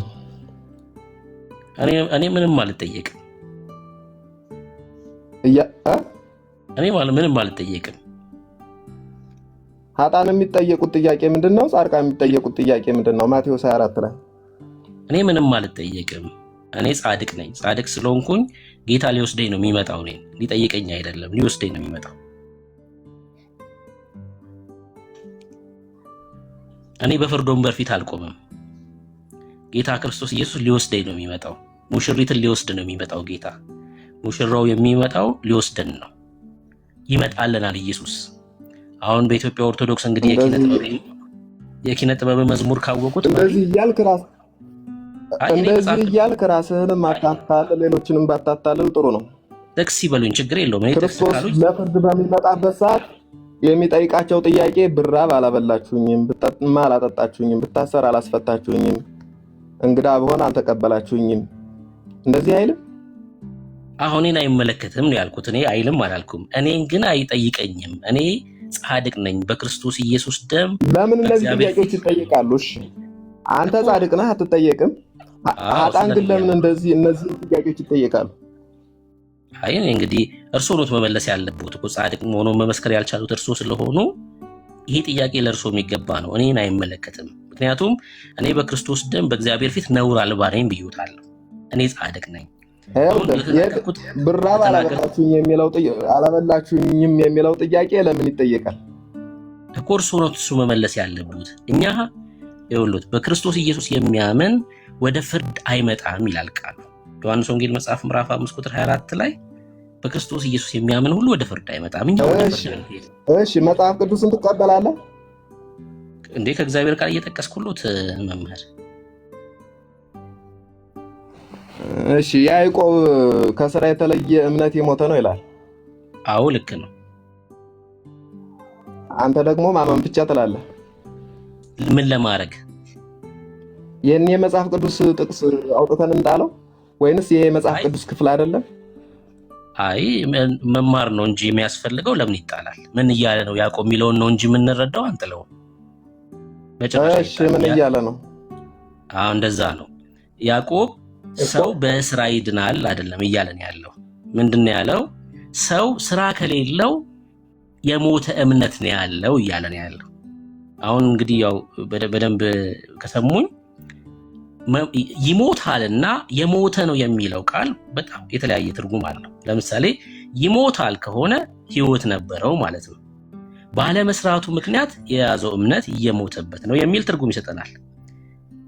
ያዕቆብ ግን እየነገረን ያለው ምንድነው? እምነት ስራ የሌለው እምነት በራሱ የሞተ ነው እያለን ያለው። አንድ ሰው አመኛለሁ ብሎ ስራ ከሌለው ህይወት ከሌለው የሞተ እምነት ነው ያለው እያለን ነው። አሁን ልጠይቁት ላሳየሁት እንግዲህ የሞተ እምነት። ስለዚህ አንተ እምነት የሞተ ነው ማለት ነው። ያንተ እምነት የሞተ ነው ማለት ነው።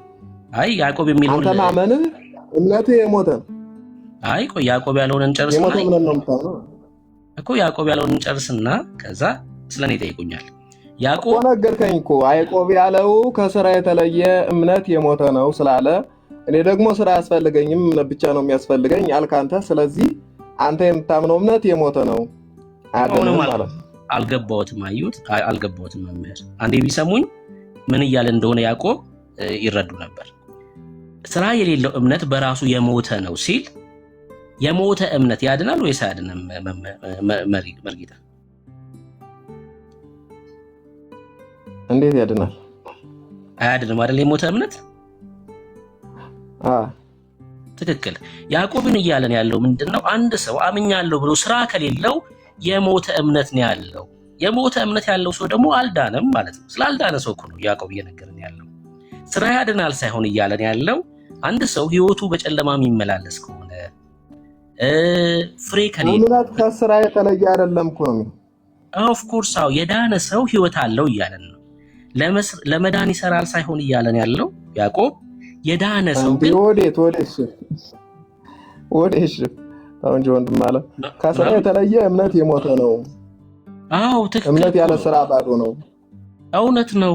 ይኸውልዎት ጥያቄ የሚያነሳው ያዕቆብ አንተ እኮ እምነት ብቻ ካልክ ስራ አያስፈልግም ማለት ነው። ከስራ የተለየ እምነት ደግሞ የሞተ ነው። የሞተ እምነት ነው የምትከተለው ማለት ነው። አላልንም እንደዛ መሪ አላልንም። እንደዛ እኮ ይስሙኛ አላልንም። ብልሃል ስላሉኝ ይስሙኝ ምን እንደምንል። እኛ ስራ አያስፈልግም አንልም በጭራሽ። ስራ አያስፈልግም የምንለው ለመዳን ነው እንጂ የዳነ ሰው እኮ ስራ ይሰራል። የክርስቲያን እኮ ግዴታው እኮ ነው ስራ መስራት። እኛ ስራ እንሰራም ብለን አናውቅም። ግዴታችን ነው እኮ ስራ መስራት። ግን ምንድነው የምንሰራው ግን ለመዳን ሳይሆን በእምነት የዳንን ስለሆነ ነው። ለምሳሌ እርሱ እንጀራ ይበላሉ አይደል? በቀን 3 ኢትዮጵያን እንበላለን እንጀራ። አንዴ ስሙኝ ቆይ። እንጀራ ምንበላው ግን ሰው ግንድ ነኝ ይላል። እናንተ ቅርንጫፎች ናችሁ ይላል። አዎ ልክ ነው። ከቅርንጫፉ የተለየ ግንድ ደግሞ ይደርቃል፣ ይጣላል፣ ከእሳትም ይማገዳል ይላል። ከተለየማ ምን አማራጭ አለው?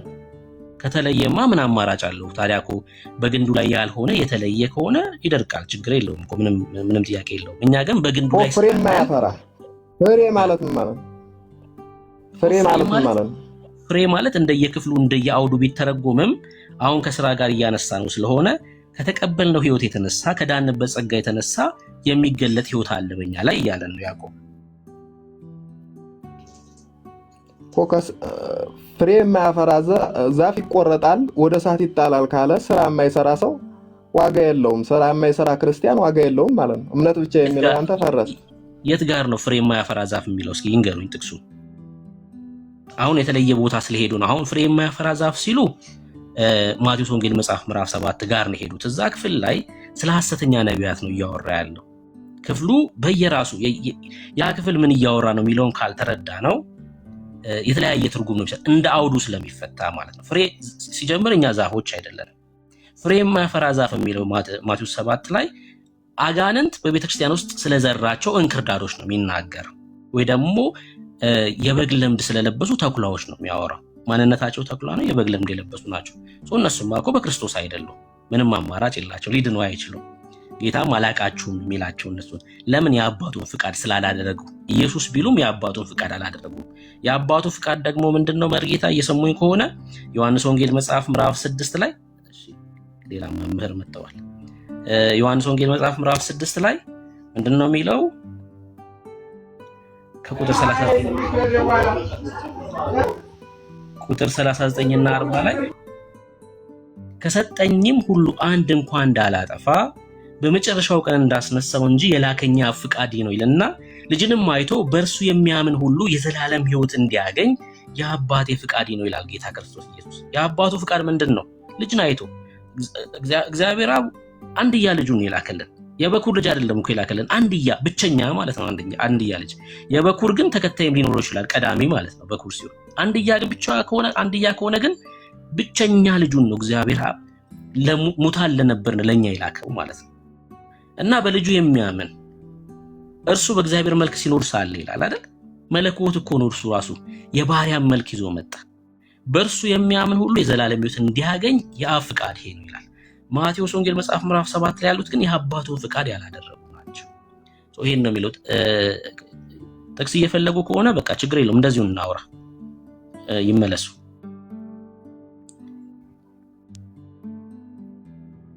እና ፌዝ እንትን ኢንቫይት አድርጌያለሁ። እሺ ልክ ያለውንኩበት ነገር ካለ ልትነግረኝ ይችላል፣ ሰማሃለሁ። ኢንቫይት አድርጌያለሁ ፌዝ። የተሳሳትኩት ነገር ካለ መማር ያለብኝ ነገር ካለ ኢንቫይት አድርጌያለሁ። እሺ መርጌታ አምደ ወርቅ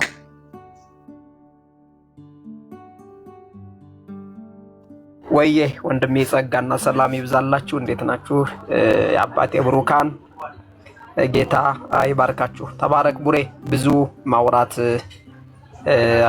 አልችልም ከጎኔ የሚያውግ ድምጽ ስላለ፣ ስለዚህ ያው እድሉ መስማት ብቻ ይሆናል ማለት ነው። ምናልባት ጊዜ ካለኝ ከጥቂት ጊዜ በኋላ ራሴን ለይቼ ማውራበት ጉዳይ ሊኖረኝ ይችላል። እስከዛው ተባረኩ፣ ደህና ቆዩልኝ። እሺ መምህር ጌታ ዘመኖትን ይባርክ። እንኳን ደህና መጡ ብያለሁ። ስላየሁት ደስ ብሎኛል። አብዱ ሰላም ብለን ስላየሁ ደስ ብሎኛል። ሰላም ብያቸዋለሁ። እንዴት ናችሁ? ሁሉ ከይር ነው። እንኳን የጌታ ሰላም በዛላችሁ።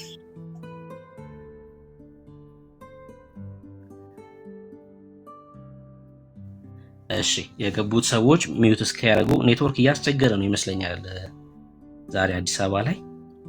እስኪ ትንሽ ነገር በል። ቅድም እኔ እስልምና ላይ ያው ከእስልምና የመጣ ወንድማችን ነው አብዱ፣ እንደምታውቁት እዚህ ሚዲያ ላይ በጣም ብዙ አሉ እነ መሐመድ አበባውን ጨምሮ ማለት ነው። እና ከእስልምና የመጡ በጣም ብዙ ወንድሞች አሉ እስልምና ላይ የሚሰሩ። እና እኔ ስለ እስልምና ሳስብ አንድ ነገር ወደ አይምሮ ይመጣል። ለምሳሌ ክርስትና ከ2000 ዓመት በፊት የጀመረ ቢሆን፣ ለምሳሌ ባክግራውንድ ሂስትሪ ባይኖረው ክርስትና ጥያቄ ያነሳበት ነበር። ክርስትና ላይ ራሱ የዛሬ 2000 ዓመት በቃ ድንገት የበቀለ ቢሆን ክርስትና ጥያቄ ያነሳበት ነበር። የምሬን ነው የምላችሁ። ግን ክርስትና የዛሬ 2000 ዓመት ድንገት የበቀለ አይደለም። ባክግራውንድ ሂስትሪ አለው፣ ኮሚኒቲ አለው አይደል? እግዚአብሔር አስቀድሞ በነቢያት ሲናገር ነበረ አይደል? ስለሚመጣው ስለመሲሁ ማለት ነው። ያ የእስራኤል ሕዝብ የተጠራው ሕዝብ ማለት እኮ ነው። እነ ዳዊት አባቶች ማለት እኮ ነው። ባክግራውንድ አለው ክርስትና። በዛ ውስጥ እግዚአብሔር ሲናገር ነበር ስለመጪው ዘመን ማለት ነው። እኔ ስለ እስልምና ሳስብ ባክግራውንድ ሂስትሪ አለው ወይ? ለምሳሌ ከመሐመድ በፊት ብንሄድ ሌላ ምን ጠራው ነገር አለ ወይ? እነ ዳዊት ጋር ብትሄድ ይሰዉ የነበሩ ህዝቦች ናቸው። ከአይሁዳውያን ያርዱ የነበሩ ህዝቦች ናቸው። ይቀበሉታል ወይ? እሱን ታቦት የነበረው ህዝብ ነው፣ ይቀበላሉ ወይ? እና ትንሽ ብትልበት እዚህ ላይ አብዲ።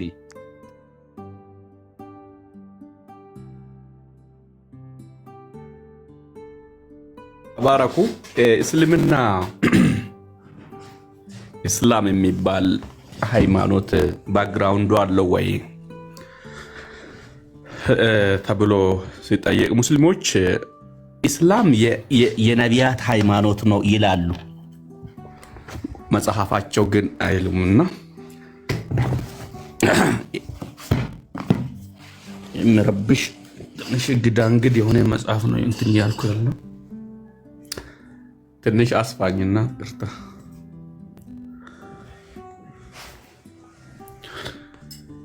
ይሄ መጽሐፋቸው ነው። ትልቅ ይሄ እንትን ነው። ሌላም አለውና እስልምና የነቢያት ሃይማኖትም አይደለም።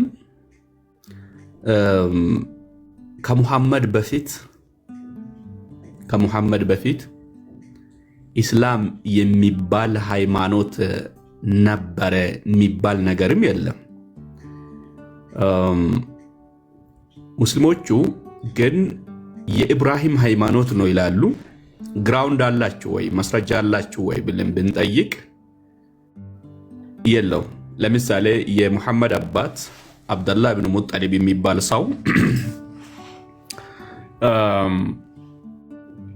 እስላም አልነበረም፣ ጣዖት ነው የሚያመልከው። ነገር ግን አብደላህ ነው ስሙ፣ አብዱ አላህ የአላህ ባሪያ። ኢስላም ካልሆነ ለየትኛው አላህ ነው ባሪያ የሆነ ይሄ ሰው? የሙሐመድ አባት ማለት ነው። ወላጁ አሚናም እስላም አልነበረችም። ያሳደጉት እነ ሐሊማና አቡ ጣሊብ አጎቱም እስላም አልነበሩም። ታዲያ እስላም ካልሆኑ የሙሐመድ አባት ለየትኛው አላህ ነው ባሪያው የሆነ? ሐሳቤን አገኛችሁን? የኔ ድምፅ አለ? በደምብ ትሰማለህ? እሺ። ለየትኛው አላህ ነው የነብዩ ማለትም የነብዩል እስላም የነብያችን ሳይሆን የነብዩል እስላም አባት አብደላህ ሲባል አብደላህ ማለት የአላህ ባሪያ ነው ከተባለ ሰውየው እስላም ካልሆነ ለየትኛው አላህ ነው ባሪያ የሆነው? በ612 ሙሐመድም ኢስላም የሚባል ሃይማኖት ሲጀምር አልእስላም ቡንየ ልእስላሙ አላ ከምሲሂ አልአወሉ ሸሃደቱ አን ላ ኢላሃ ኢለላህ ወአነ ሙሐመድ ረሱሉላህ ኢቃሙ ሰላት ኢታኡ ዘካት ሶሙ ረመዳን ለሐጁ በይቲላሂ ልሐራም ሊመን ኢስተጣዐ ኢለይሂ ሰቢላ። አምስቱ የእስልምና መሰረቶቹ ላኢላሃ ኢለላህ ሙሐመድ ረሱሉላህ ብላ ነው የጀመረችው።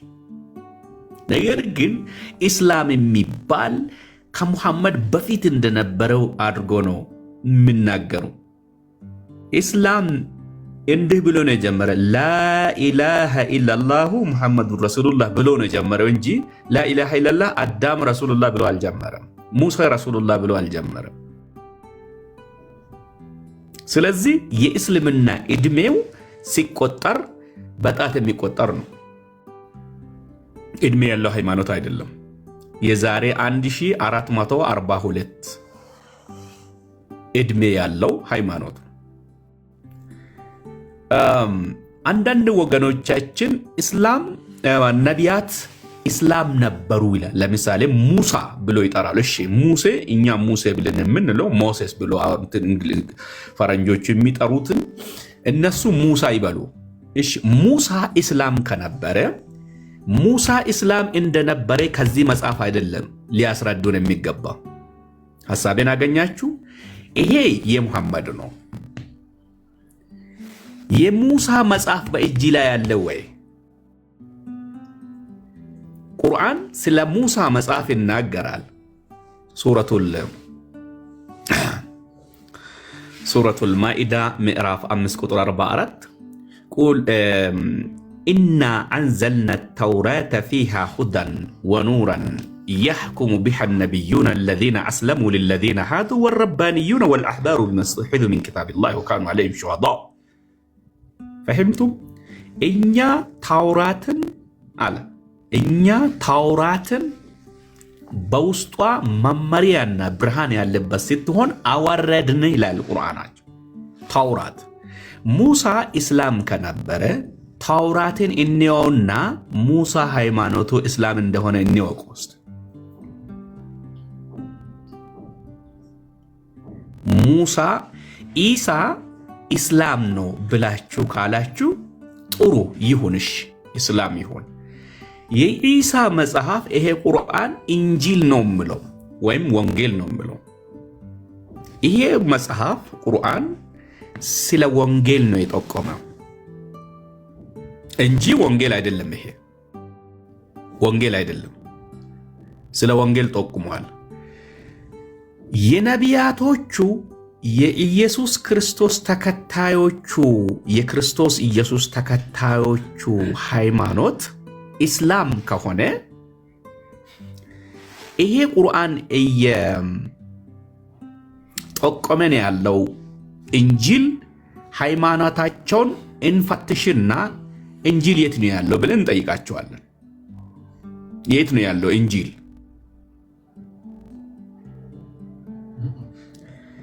እንጂል ውስጥ ነው የሰዎቹን ሃይማኖት የምንፈትሸው። እንጂልን ጥለህ ማለትም ወንጌልን ጥለህ ታውራትን ወይም ደግሞ ታውራ አምስቱ የሙሴ ህግ መጽሐፍቶቹን ጥለህ ሱሑፍ አልአንቢያ ማለትም ከኢያሱ እስከ ሚልኪያስ ያለው 33 መጽሐፍን ሱሑፍ አልአንቢያን ጥለህ የነቢያቶች ሃይማኖት እስላም ነው ብለህ ካልክ ነውር ነው። የነቢያቶቹ ሃይማኖት እስላም ከሆነ የነቢያቶቹን መጽሐፍ ነው መፈተሽ አለብን። አንድ ይሄ ነው። ወደ ተስፋ እንምጣ። እስላም ተስፋ አለው ወይ? ተስፋ ይኖራቸዋል እስላም? አሁን እኔ እስላም ቢሆን እስልምናን ቢቀበል ላኢላሃ ኢለላህ ሙሐመድ ረሱሉላህ ቢል ተስፋ አለኝ ወይ ብሎ ስል ልክ እንደ ቅድሞ መሪጌታ እሱማ አላህ ያውቃል ጀነት ገባለሁ ወይ ለጀነት ተስፋ ይኖረኛል ወይ ብዬ ይህንን መጽሐፍቶቹን ብንፈትሽ የእስላሙን መጽሐፍ አዎ የሚለኝ አካል የለም። نحن نكون بين الخوف والرجاء እኛ ጀነትን እየከጀልን ጀሃነምን እየፈራን በዚህ መካከል ነው የምንኖረው ነው እስልምና።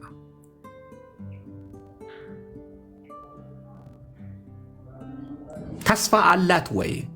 የላትም። ለምን? ነቢዩ ራሱ በዚህ ቁርአን ሱራ 46 ቁጥር 9 ላይ ማጋጣል ምንድነው ያለው መሰላችሁ? ላ አድሪ ማ የፍአሉ ቢ ወላ ቢኩም በኔም በእናንተ ምን እንደሚሰራ አላቅም አሉ። ነቢይ ሆኖ እኔ እስልምናን ቢቀበል በኔ ላይ ምን እንደሚሆን የተጻፈልኝ ነገር የለም። አዎ አለ ሙሐመድ። አዎ በኔም እንኳን በእናንተ በኔም በራሴ ምን እንደሚሰራ አላቅም አለ። ተስፋ የለውም ማለት ነው። ተስፋ የለውም ማለት ነው። የሚመጣ ማን ነው? አሁን ክርስቲያኖቹ የሚጠብቁት አንድ አካል አለው። ልባችሁ አይጨነቅ፣ በእግዚአብሔር እመኑ፣ በእኔም ደግሞ እመኑ። በአባቴ ቤት ብዙ መኖሪያ አለ። ይህማ ባይሆን ኖሮ ነግራችሁ ነበር። ስፍራን ላዘጋጅላችሁ ዘንድ ይሄዳለሁ። ስፍራን ላዘጋጅላችሁ ዘንድ ይሄዳለሁ። ስፍራን ካዘጋጀሁላችሁ በኋላ ዳግም ከኔ ጋር ለዘላለም እንድትኖሩ ዳግም መጥቼ ወስዳችኋለሁ አለ ኢየሱስ። አሁን እኛ እየጠበቅን ያለ ነው። እኔ ከመስጂድ ወጥቼ ወደዚህ ሲመጣ የሚጠብቀው አካል አለ። ማን ነው? የሱዕ አልመሲህ ኢብኑላህ አለዚ ጃአ ሚነ ሰማዋቲ ኢለል አርድ የእግዚአብሔር ልጅ ኢየሱስን ነው የሚጠብቀው። ይመጣል።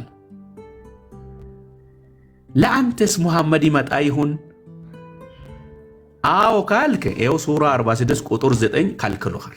እሳቸው ራሳቸው ምንድን ነው ያሉት? ነቢዩል ኢስላም በእኔም በእናንተ ምን እንደሚሰራ አላቅም ነው ያሉት። እኔ ግን የሚጠብቀው አንድ አካል አለኝ። ወደ ሰማይ ሰዎቹ እያዩ ወደ ሰማይ የሄደው እያዩም ደግሞ ተመልሶ የሚመጣ የአብ ልጅ የሆነውን ኢየሱስን ነው የሚጠብቀው። ተስፋ አለኝ ማለት ነው። ለዚህ ነው ማራናታ ቶሎና ብዬ የሚጠብቀው። ተመሳሰላችሁብን ወገኖቻችን፣ ከወደዘኛውም ከወደዚህኛውም ተመሳሰላችሁብኝ። ከወደ ኦርቶዶክስም ከወደ አብዶ አጎቶቼ ተመሳሰላችሁብኝ። በጣም ነው የምታስተምሩ። አፋችሁን ከፍታችሁ ጥሩ ትናገራላችሁ። ግን ወደ ተስፋ ስንመጣ ከወደዘኛ አንድዬ ያውቃል፣ ከወደዚህ ደግሞ ወላሁ አዕለም። እኛ አንድዬ ያውቃልም አይደለም ወላሁ አዕለምም አይደለም። ምን ጠብቀው ኢየሱስ ይመጣል፣ ይረከበናል ወዳጄ። ስለዚህ እስላም ተስፋ አለ ወይ? ሐቂቀተን የለም። ነቢዩል ኢስላም 3 ጸሎት ጸልየዋል። 3 ጸሎት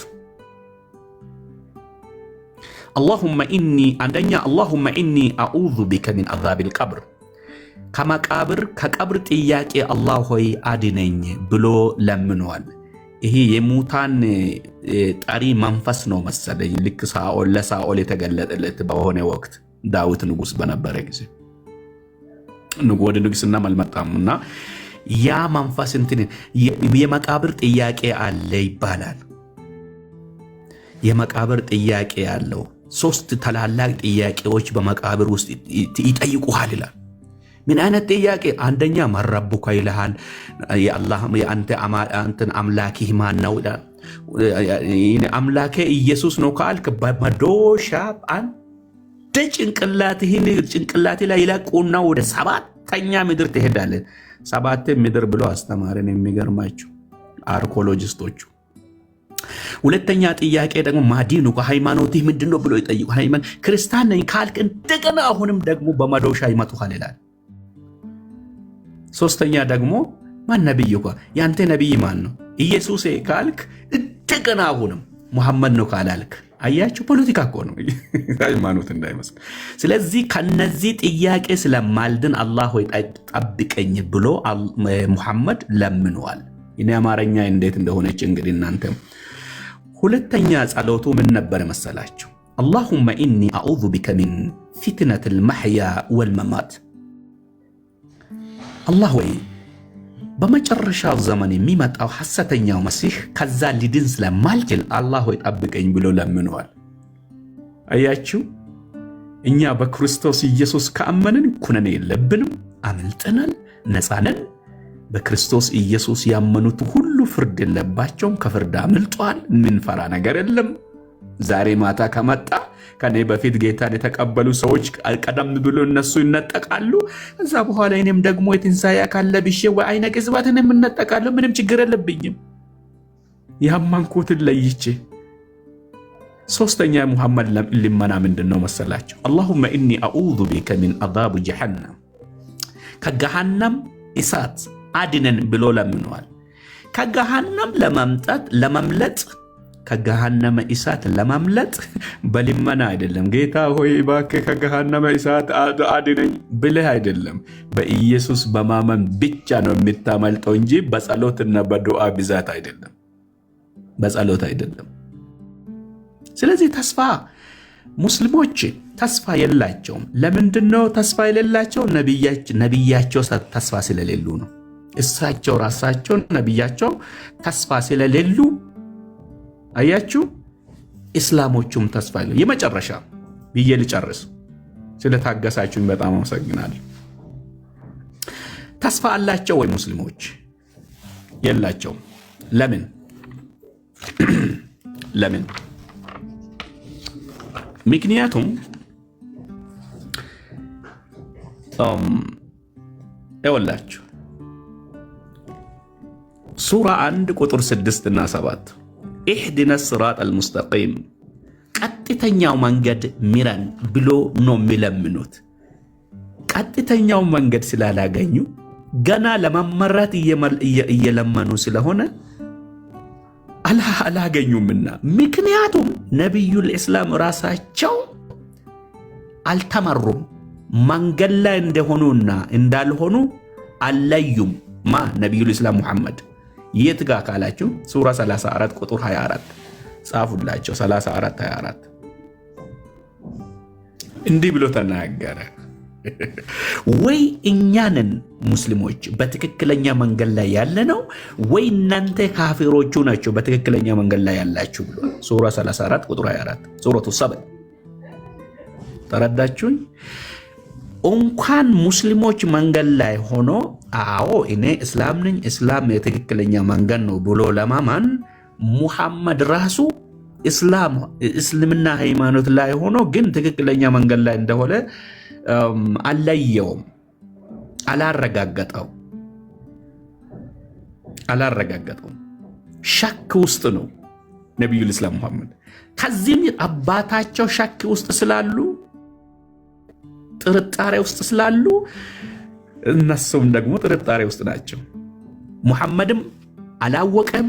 ይኸው ሙስሊሞቹም ገና መንገድ እየለመኑ ነው። ቀጥተኛው መንገድ ምረን ሲራጠ ለዚነ አንዐምተ ዐለይሂም፣ ይህ መንገድ ለነሱ በጎ የዋልኮላቸውና ገይሪል መግዱብ ዐለይሂም በነሱ ላይ ያልተቆጣባቸውና ወለዳሊን ያልተሳሳቱትን መንገድ ምረን።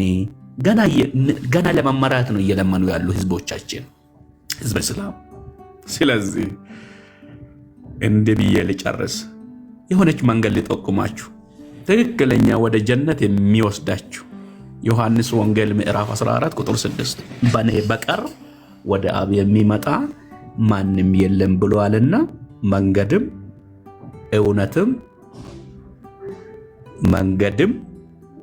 እውነትም ሕይወትም እኔ ነኝ ብሏል። በኔ በቀር ማንም ወደ አብ የሚመጣ የለም። 4 ነጥብ። እኔ አምልጬ ወጣሁ፣ አመለጥኩ። ወላሂ አልዓዚም አመለጥኩን። ከዛኛው እስር ቤት አምልጬ ወጣሁ።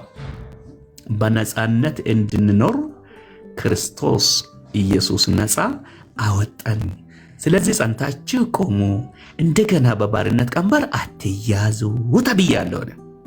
እኔ አሁን አንደኛ ቀንበሬ ሲብርብርብርብር ብሏል። ሁለተኛ ከባርነት አምልጫለሁ። አሁን ሰላት ደረሰ ውሃ አምጡልኝ ምናምን ሰላት ደረሰ ወይ የኔ አምላክ እኔ የሚያመልከው አምላክ ኦል ታይም ኦንላይን ነው። ሚሳ ለማብላት ሰላትን አሁን ሰላትን ስላሳለፍክ አልቀበልህም አይለኝም። ሁል ጊዜ እዚህ ቁጭ ብዬ ጌታዬ ሆ ብዬ ስል የሚቀበለኝን ጌታ ወደዚህ አምልጬ መጣው። ያ እስር ቤት ተዘጋ። ብዙዎቹ ከዛ እስር ቤት ወጥተዋልና እንኳን ደስ አላችሁ። እኔ ጋራ እስር ቤት የነበሩ ሰዎች አመለጡ፣ ልክ እኔ እንዳመለጥኩ። ቤቴ ኢየሱስ ይባላል። ጌታ ኢየሱስ ይባርካችሁ።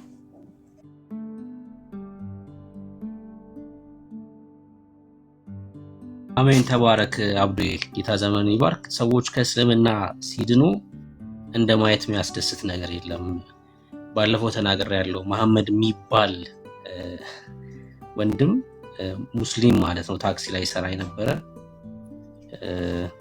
እኔ ወደ ክርስትና ከመጣሁ በኋላ አግኝቼው አላውቅም እና ባለፈው ደወለልኝ። ከዛ መሐመድ ነኝ አስታወስከኝ፣ 6 ኪሎ እንደዚህ። ከዛ አወቅኩት ጌታን አገኘው ምናምን ሲለኝ እኔ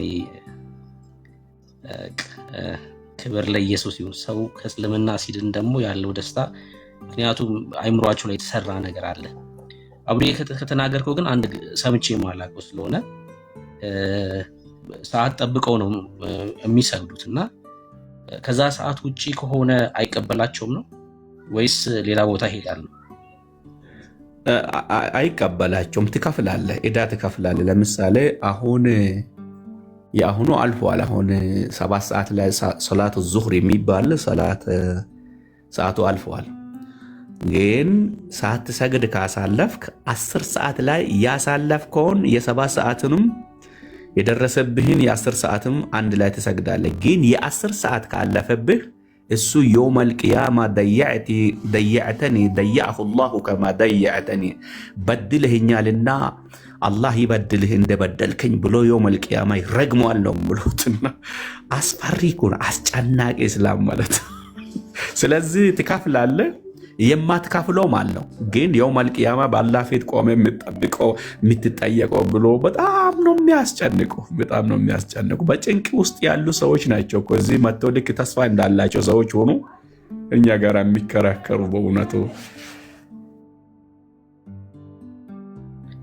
ሰው ሰራሽ ሲሆን እንደዚህ ነው የሚሆነው። ተመልከቱ፣ በቃ ይሄ ሰው ሰራሽ ሲሆን ቀንበር ነው የሚጭኑባችሁ። ለዛ ነው ከባርነት ቀንበር ነፃ ወጥቻለሁ እያለን ያለው።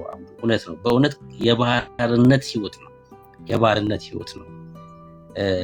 ራሱ ወዴት እንደሚሄድ ማያውቅበት።